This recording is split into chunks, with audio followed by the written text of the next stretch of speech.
Donc, moi, je m'appelle Loïc Michel, je suis chercheur postdoc à l'Université de Liège en Belgique.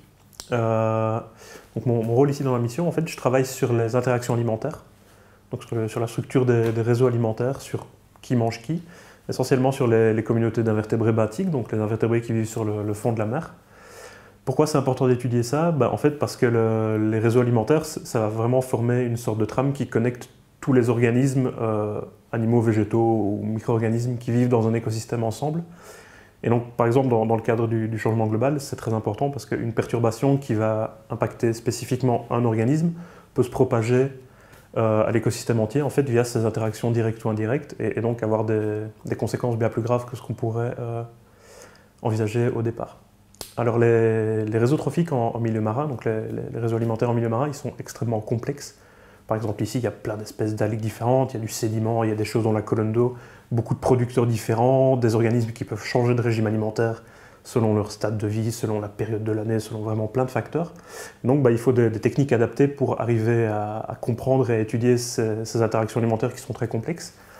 Et une des techniques que j'emploie le plus, c'est la méthode des rapports en isotopes stables. Donc en quelques mots, comment ça marche? En fait, on dit souvent qu'on devient ce qu'on mange. Quelque part, c'est vrai. En fait, la composition en isotope stable d'un animal, c'est le reflet de la composition en isotope stable de ses sources de nourriture. Et donc si on échantillonne toutes les sources de nourriture potentielles d'un animal, et cet animal dans un milieu, qu'on mesure ses rapports en isotope stable, donc ces quantités qu'on mesure en laboratoire, dans ces tissus, on peut recréer indirectement la structure de son régime alimentaire. On peut comprendre ce qu'il mange et ce que ça implique vis-à-vis de son écologie vraiment dans le milieu. Alors, pourquoi Kerguelen? D'abord parce que j'ai la chance d'y être invité par mes collègues de l'Université de Dijon, et surtout parce que c'est un environnement qui est vraiment très très particulier. Donc on a une latitude qui est relativement faible, on est à 49 degrés sud, quelque chose comme ça, donc c'est pas immense, hein.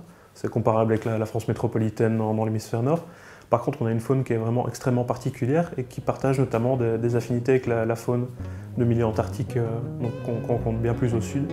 Et donc mon but, ça va être de comparer les résultats que j'obtiens ici avec des résultats que j'ai pu obtenir par le passé dans des zones vraiment antarctiques, donc plus au sud.